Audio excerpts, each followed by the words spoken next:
Hello, YouTube. I am back, and hopefully this time we're just gonna get started. Um, I am being fairly low tech at this point because that's my starting point and it is what it is. I'm hoping that I can record some content that's a start that makes sense so that you can get a sense of who I am, what I'm doing, and this is a start. And this whole channel is really basically meeting me, meeting you, us meeting where we're at and being good with that. So we're just gonna go.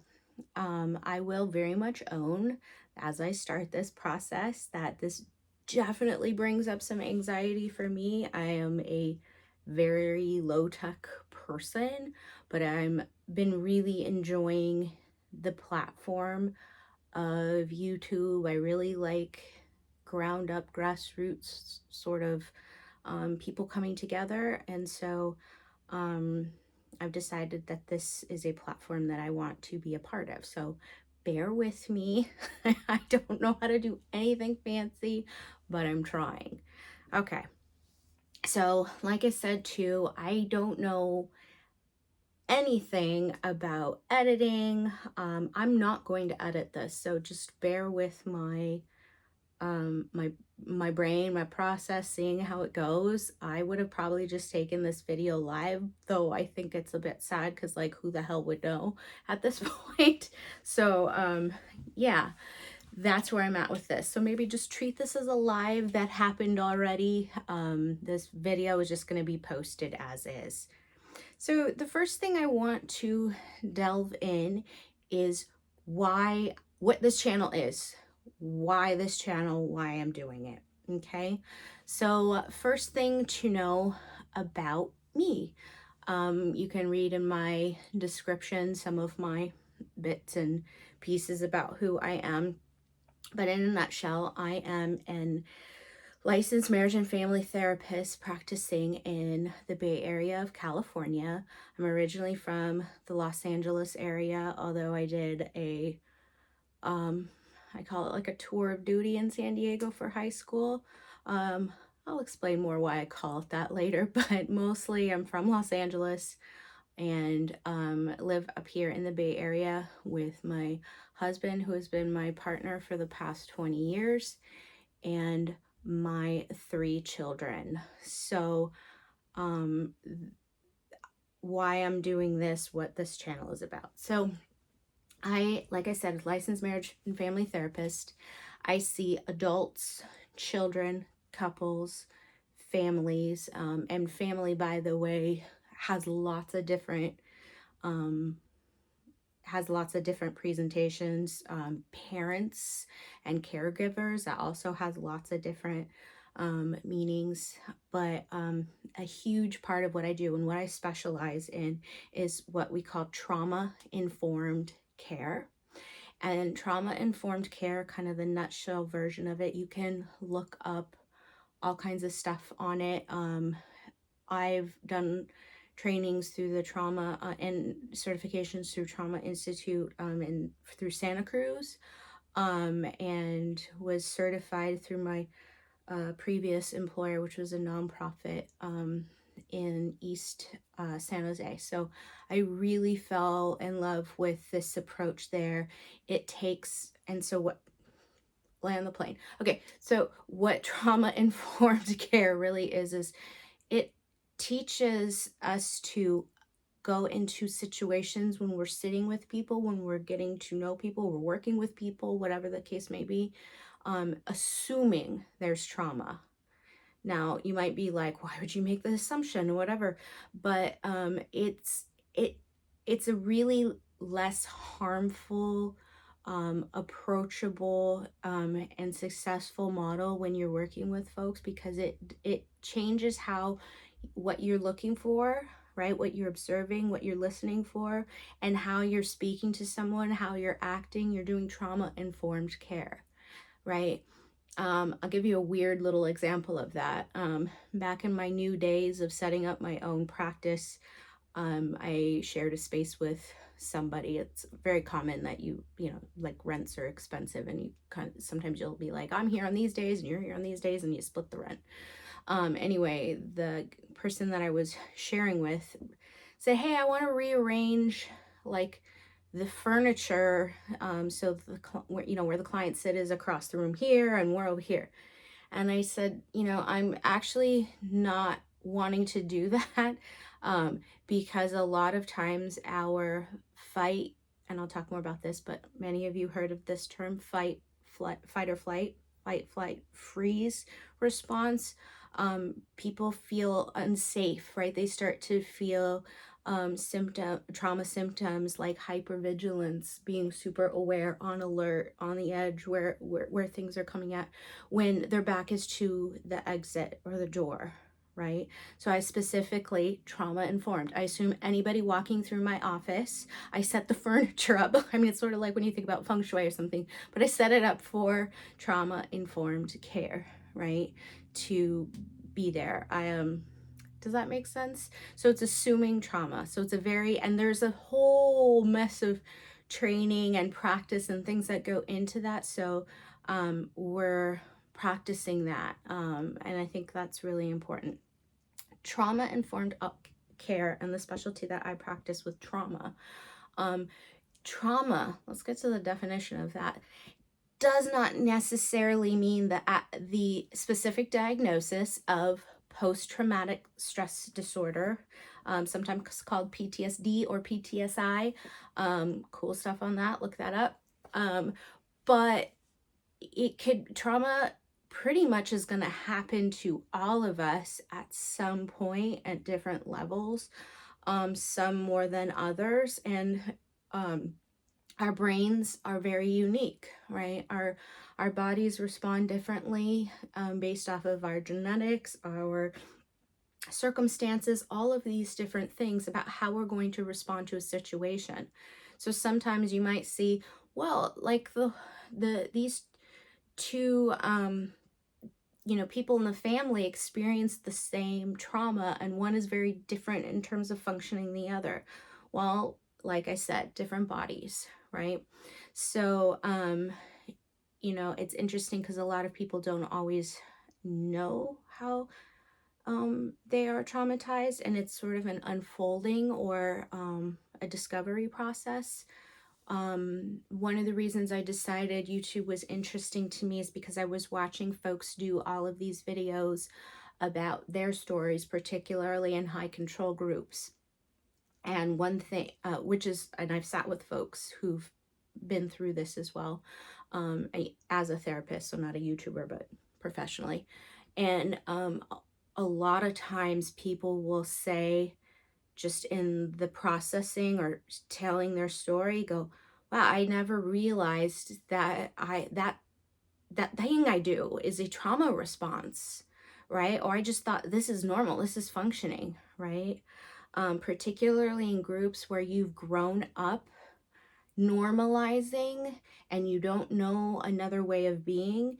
And your group, by the way, could just be your family. It doesn't have to be your entire religion or cult. It could be just a normalizing a way of being, right? This is how it is to be around dad, right? And so trauma, I think, is widely impactful. So I really love what I do.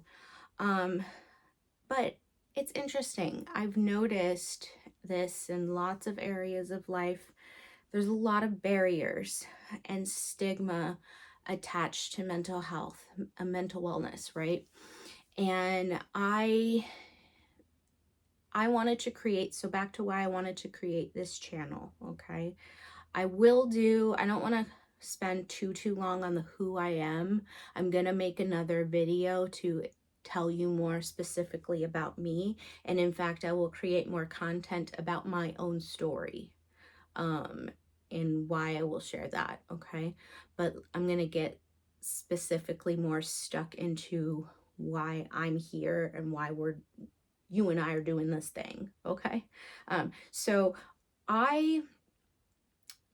there's a lot of barriers to accessing mental wellness. Um, even within a professional setting or circumstance, I notice a lot of barriers, right? Financial, location, people's specialty, um, trauma informed care, right? Believe it or not, right? And I actually think we hear more about bad than good in some circumstances. Certainly, if you ask certain people, I'm looking at you, Mr. Miscavige. Um, like I am practicing straight up evil and I intend to do terrible things to you, right? And so those things are all part of the barriers to mental health, right? But I actually kind of want to present to you trauma informed care and coping. And my intention in being on YouTube and doing this channel is to give you empowerment through education, through visibility, and my becoming human for you. So again, visibility. Hi. Oh, I had surgery on that hand. That's probably pretty gross. I'm here being visible. I am trying to educate, and I actually would love to start giving you all tools to use things. And what I'm all about trauma informed care is they look at it's not just and despite what it's interesting, Scientology in particular as a belief structure really orienting itself around telling you very specific details about the way to be and why the world is and what your goal is and purposes in the world are, has absolutely jack shit evidence to back it up, but they love to take down psychology. They love to take down psychiatry. And I'm all about, as you're going to find out, I love me some research. Now, mind you, and I can get more into me specifically, but I love questioning good research and where does it come from and doing all kinds of analysis of that. Before I became a therapist, I had a little contemplation mode. Am I doing a psychologist route where I'm doing combining research stuff, or am I doing the therapy route? I'm doing the therapy route because I actually much rather be with people. But anywho, that doesn't mean I don't nerd out over the topic, and that when I am practicing something, I want to do it for darn good reason. And I want people to have informed choices and the knowledge about what works for them, and how their brain works so that they can make informed decisions about what they need to do for their care. So why I'm doing this, right? I want to empower with some education, some actual tools that I can say, hey, yeah, I know you've heard of deep breathing. I'm going to tell you some things about deep breathing in ways you've probably not heard before. And really, I've experienced and witnessed really impacting people in profoundly different ways than ever before. So I know I talked up breathing really heavily. Some of these things are going to be as simple as drinking water and breathing, and you're going to look at me like, what?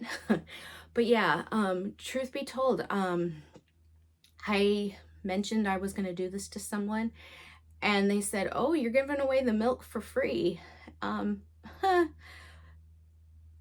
In reality, maybe there's this myth that we're here to like make all the dough. I haven't met too many people who do what I do, who are rolling in dough or do it for that reason. And in fact, I am here because simply I want to spread wellness. I want to empower more people.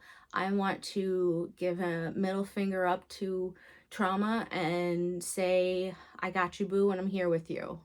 And that's more important to me. What else? So So you're gonna have to bear with me. I didn't sleep a lot. We got a new puppy, and so I'm like, yeah, I feel like I have a newborn again. Although I will say the puppy newborn stages passes much quicker than the human one. So I, again, giving away those tips, all of that, happy to do it. My goal in doing that, so I had another person ask me, is your goal really to get people into therapy? No, absolutely not. I don't care if you never go to a therapist. Um, I want you to feel empowered. I want you to feel safe. I want you to do the healing that you need to do. And also, part of that healing, I don't know why we always got to think it's just this awful, gritty stuff. Sometimes it's really laughing. Sometimes it's all kinds of things. Okay. So that's what I'm going to be here for. I want to give you those tools. I want to meet you right where you're at, inform you about trauma informed care, show you some things to use, show you how to apply that thinking. Even if you go, wow, I'm really not quite the most traumatized person and I'm doing okay in life or whatever, but maybe you want to plug in and stick around because this is an interesting perspective to you. And I'm really hoping for some collaboration, particularly with folks who have been in high controlled relationships, groups, religions, cults, all of that. These are folks that I've worked with before, and there's a lot, it's been said a lot on YouTube by content creators in who are former cult members who are talking about, why do people who've never been in this group watch us? Why are we so, is it because it was weird? Is it what is the draw? And that so many people seem to relate to it. Well, what's really cool is, and what we call in psychology is a dynamic, right? A dynamic isn't necessarily about a topic per se, but it's about how you did the thing. So like a couple who argues, right, isn't about the argument. Oh, this time we argued about like you forgetting to constantly take out the trash, right? No, it's not about the taking the trash out argument. It's actually about the dynamic. Like, how do you couple together? How do you argue together? How do you make up? What's the dynamic like? So the dynamics in high control groups, cults, religions, and I'm not saying religion disparagingly, but it's a group. And so is your family. And I'm saying families are bad either, but we all have dynamics, right? And a lot of times folks, especially if they've experienced abuse and trauma, because if we go back to kind of the definition of trauma, and I'll do these like little, I think probably I'll do some like informative content videos, little shorts on what is the definition of trauma. Here is a picture of your brain. I'll do all those things just because, again, if you want to nerd out with me, we'll go there. If you're not into it, you don't have to watch that. But I think I find it fascinating. A lot of times my clients really like learning how their brains are working. It helps someone feel empowered about knowing, oh, this is not just me having a feeling and it's my bad and my fault for having it. This is the way my brain works, right? Anywho, I digress. So it's really understanding that a person who's going through a similar dynamic of control, so trauma, again, back to that short definition, trauma is something outside of your control, something happening to you, right? That's causing this adverse effect, right? A lot of times our traumas are what we call relational, meaning they happen in the context of another human or humans, relationships. So when people are watching these creators tell these horrific abuse stories and all of that, or they were controlling my thoughts or doing this. A lot of people are like, oh my God, that relationship that I was in, or that parent that I had, and the gaslighting and the oh my God. And yeah, yeah. High control groups are just on a bigger, more organized scale, and they can be a lot more destructive, particularly if they have power, and money is a big form of power in the world, unfortunately. So interesting, right? Okay. So I want to look at all of those aspects. Now, I want to go back really quick to talking about me humanizing mental health, why I'm going to actually be sharing my story. Now, if anybody's ever seen a therapist, you'll notice most of the time, and quite frankly, if you know anything about the practice, a therapist is supposed to be this neutral person who you is blank and you put all the things on. I've heard so many times people go, yeah, that's sort of uncomfortable, right? Like I'm telling you things and I don't know anything about you. Well, I'm going to go first into the intentions and the reasons and the professional ethics around why that's a thing. I'm going to also talk about, from a trauma-informed perspective, why sometimes that's a good thing.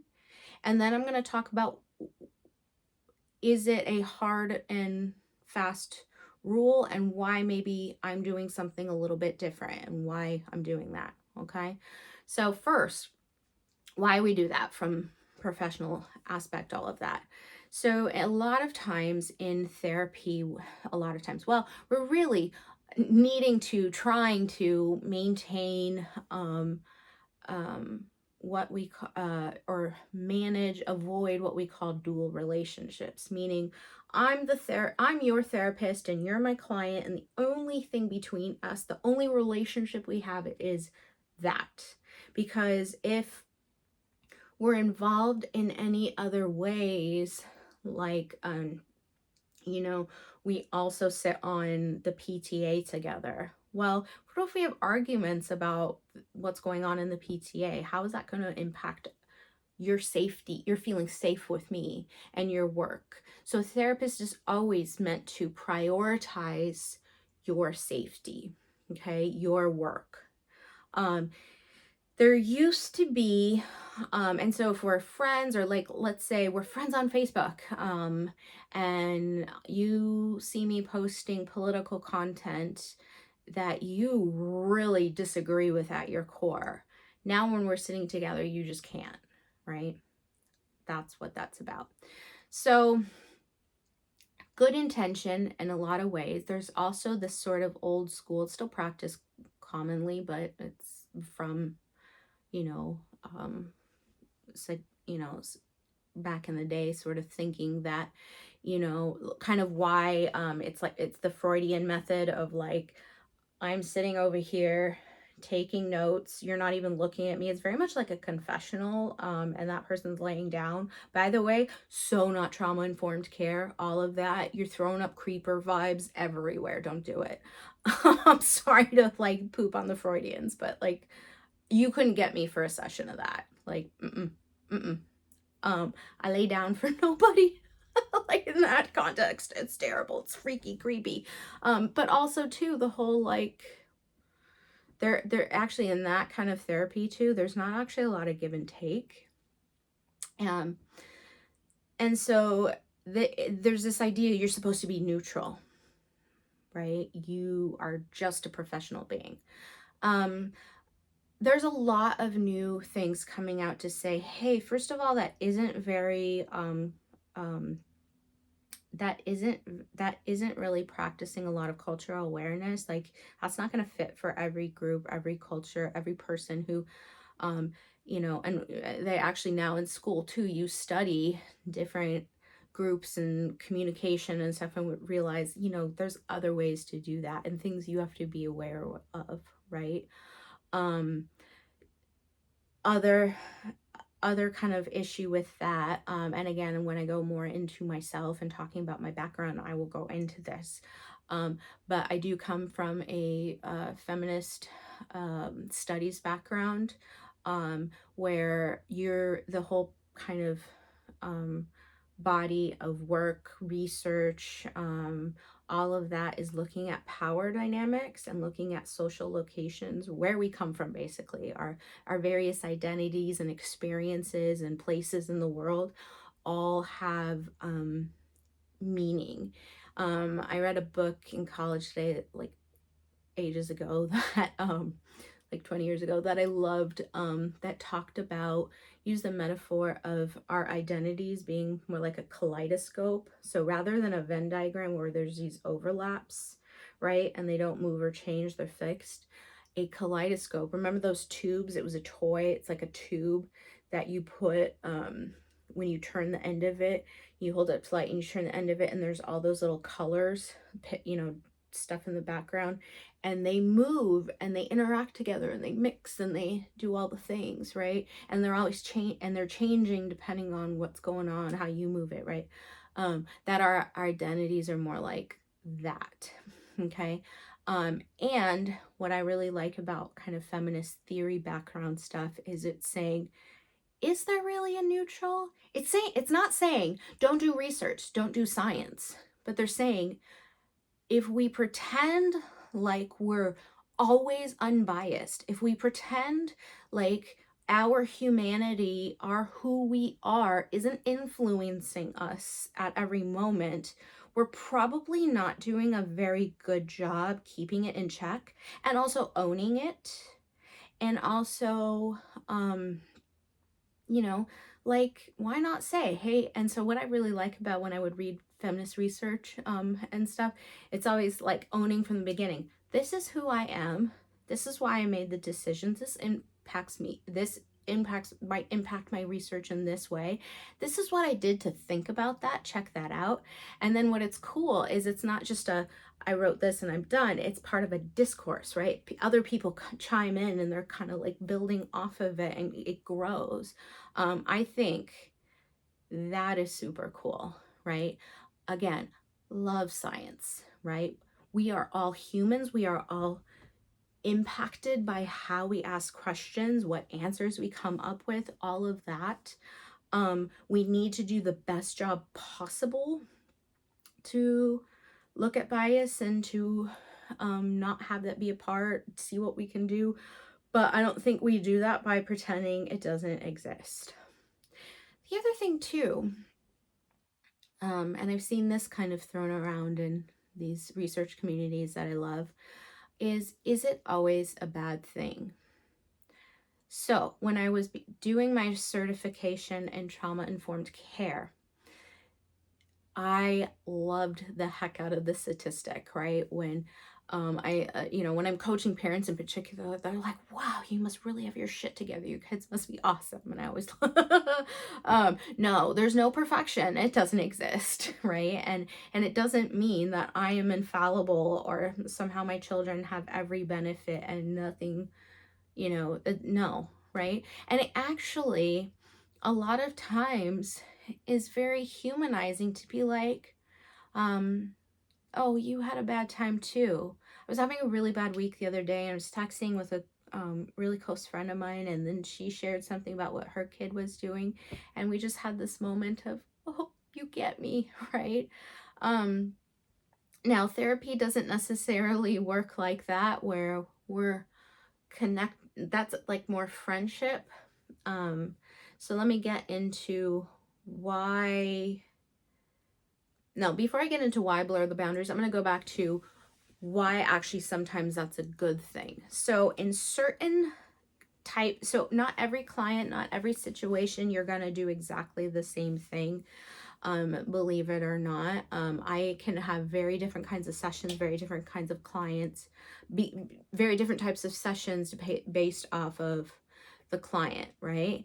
And all of us are going to be better for some people than others, right? And that's not offensive to me at all, right? Sometimes we can be genuinely surprised, right? I once,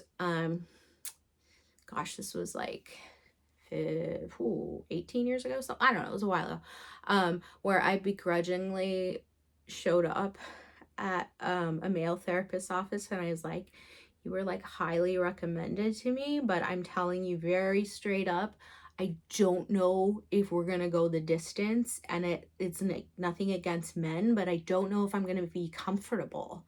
And he was totally like, I hear you. I've heard that before. That's okay. What do you want to do? You want to start? And we'll learn about this technique, but inviting somebody as a trauma-informed principal. And so I talked to him, and I stayed with him for a couple of years, learning a lot and being really helped. So you never know. Anyway, it works for some folks to have a fairly good boundary. I do keep pretty good boundaries with my clients about that, okay? I am constantly checking myself. I constantly look at the big reason why, how I was trained to, is you want to look at the what, some people say never disclose anything, no self-disclosures, don't do it. Like, well, I get it. If you never do it, I guess you don't have to ever worry about it. But I also have observed and seen some research about how sometimes clients don't, there's a group of clients that'll never really feel like they got what they needed fully out of you if you were like, I don't know, we turn a little bit more into AI more than human.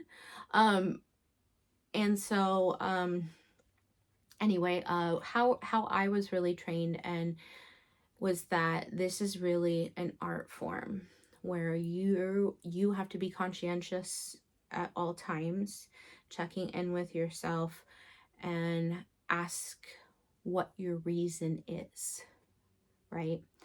I also think too that with things, platforms like YouTube and thing emerging, all of that, we don't live in isolation, right?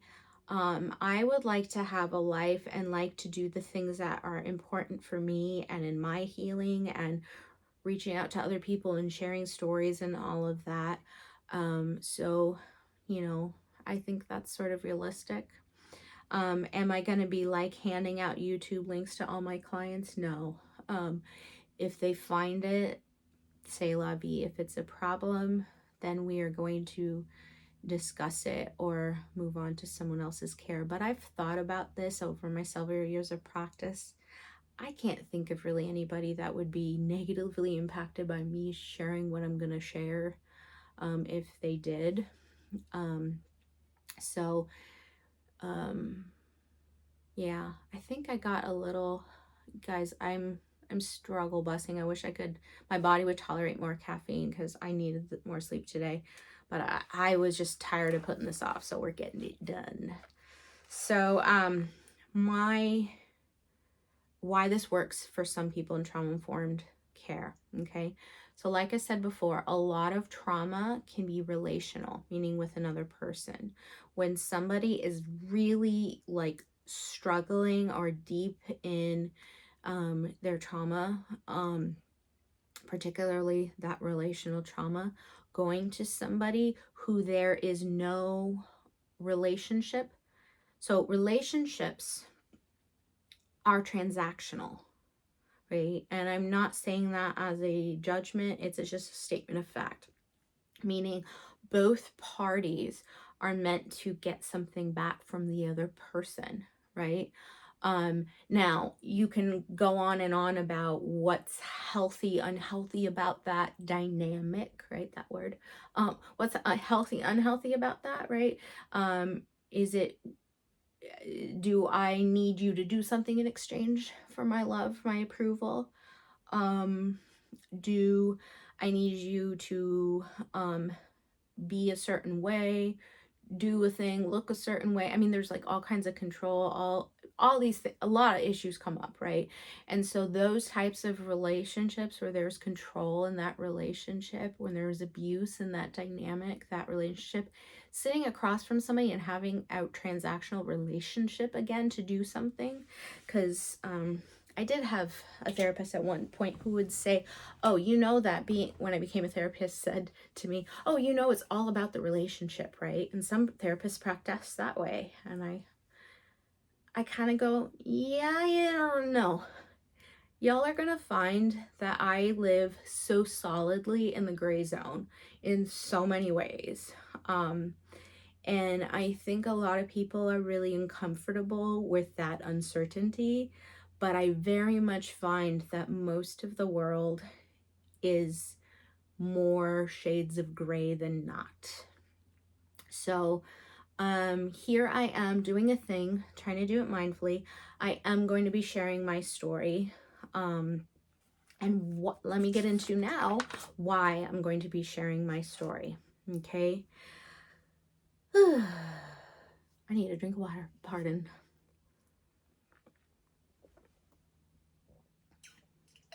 Okay. So the other thing I've talked to you about is when we're in these control groups, right? Whether it's relationship, family, a religion, cult, um, um, sorry, there's something on my screen. Um, whatever the reason is, right? And particularly in abusive ones, right? Abusive dynamics.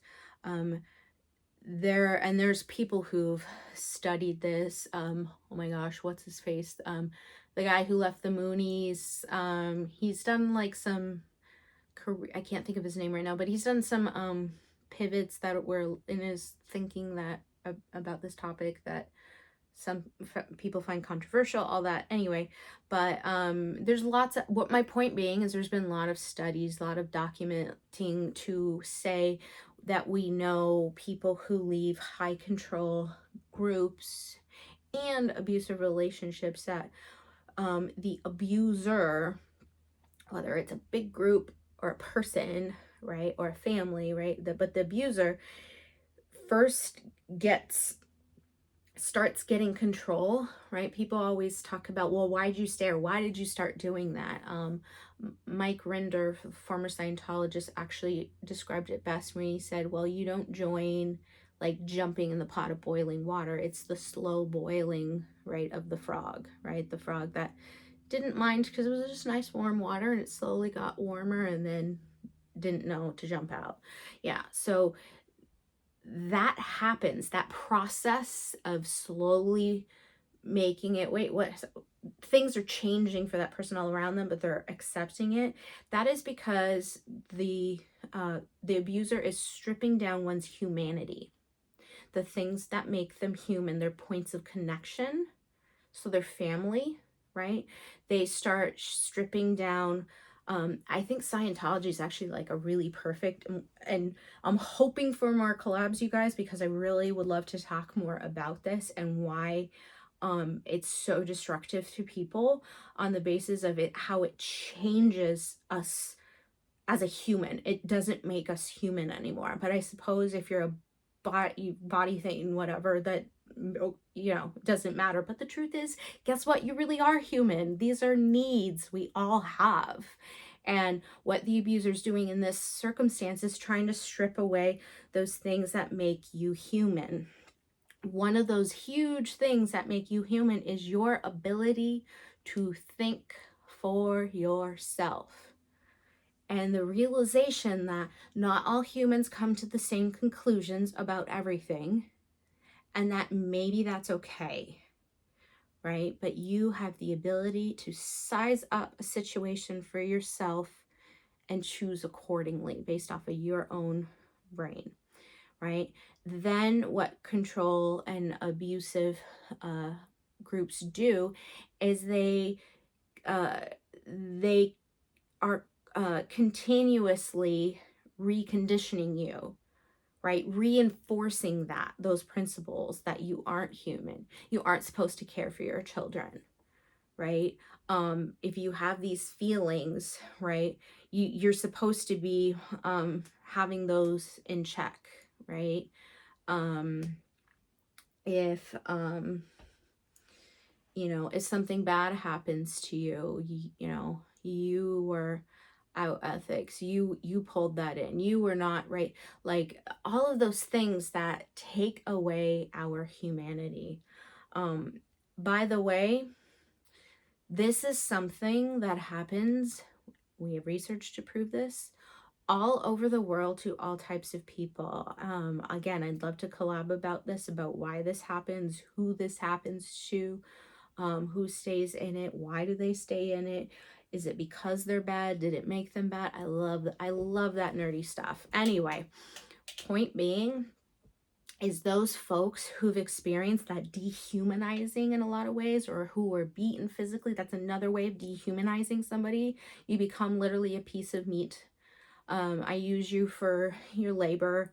I don't care where you sleep, what you eat, what you do, how you feel about it. That's unimportant to me. You're not a human, right? So people who experience those things, they actually, when they start getting out and when they start kind of reconnecting, it's because there's humanity that they reconnected with, right? When you saw the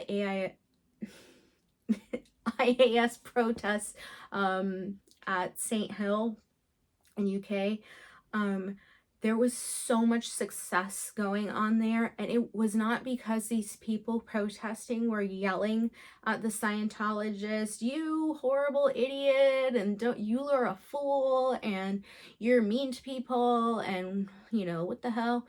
No, they were out there and saying, "How are you? I want you to know we care about you.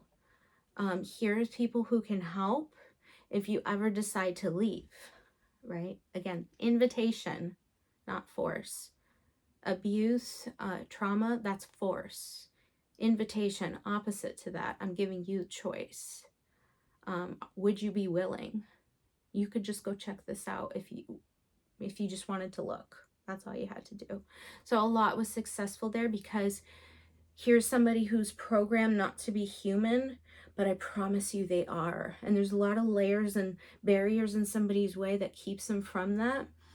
But you are inviting them in. So I want to invite people in by being human. I want to look specifically at these groups and knowing that you've been very dehumanized. People who have experienced trauma a lot of times, and in these ways too, have been very dehumanized and don't have a hard time kind of remembering that process. And so I want to speak to that, but I also want to recognize that mental health, like, so here we are, full circle, back to the beginning, barriers to access to mental health. And one of those things is misrepresentation, stigma, lack of knowledge, right? All of those things. And so me being who I am, what I do, you know, do I represent all therapists, all mental health? No. Get real, right? Like, again, shades of gray. But I'm hoping that there's something in that that becomes approachable for another person. I'm hoping, I would love more therapists to do this, right? And better ones, like no Dr. Phil. Okay. I want people going out there going, here's what some of this is, right? And I think a lot of these groups, particularly ones that say no medication, Scientology in particular has a beef with psychiatry. And I want to put a very human light on that, because humanity and connecting with the needs that we have as humans, because they are unwavering. We really do have human needs. Like all kids coming up need unconditional positive regard.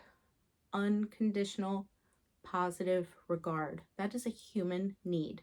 So when we don't get that need met, we get very very discombobulated, right? And we struggle. And a lot of times we're trying to meet that need, but we do it in unsafe ways. Okay. And so here I am trying to kind of, I'm doing a little bit of the breakthrough stuff, trying to be human. Why I think too, and it's not only people who have a background in psychology can do this. I actually think what's and why I'm on YouTube, what's happening on YouTube with a lot of folks right now, sharing their stories, and they're saying, hey, this is therapeutic. That is all going down really well because y'all are doing that work together. You are creating that human connection by sharing your story. Now, if you're going to do it in a therapy setting, we could talk about, you know, narrative style therapy and all that. But, you know, and I'm going to, again, circle back to my whole original point. Even if you never see a therapist, again, that's not my goal here. I want you to see firsthand that there are so many points of connection where you can go live your best life. I want people to enjoy their lives, and I'm not going to tell them what that is to enjoy their life. Okay? I want to maybe we'll laugh. I don't know, maybe we'll cry. I definitely will cry. And I you know, I don't want the reasons why somebody doesn't get help or doesn't treat themselves nicely to be they didn't know, they didn't believe they could, they didn't feel allowed, right? So I'm going to be going into that. So my next part of videos that I'll be doing, I'll break it up. You know, I'm hoping not to go over an hour with big topics.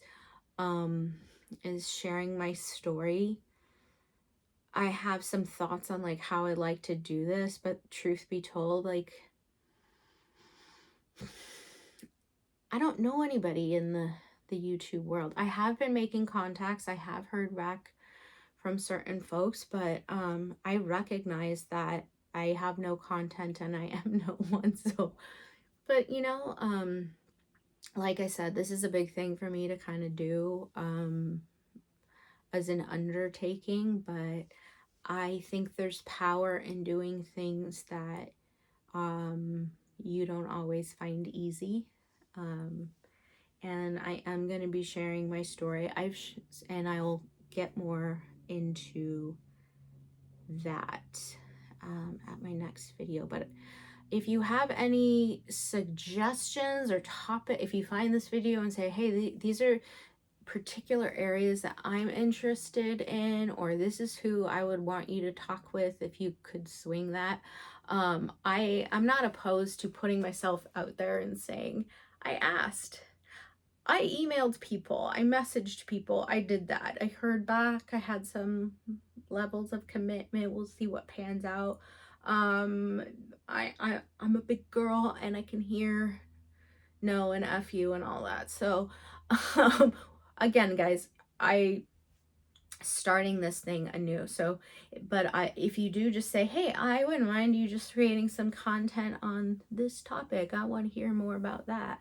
Or if you have any questions about what I said, what do they say in the YouTube world? Hit like, hit subscribe, comment below, directing traffic. Anyway, thanks for hanging out with me and bearing with my little fuzzy brain today, and I appreciate you, and I hope you have a good one. Take care.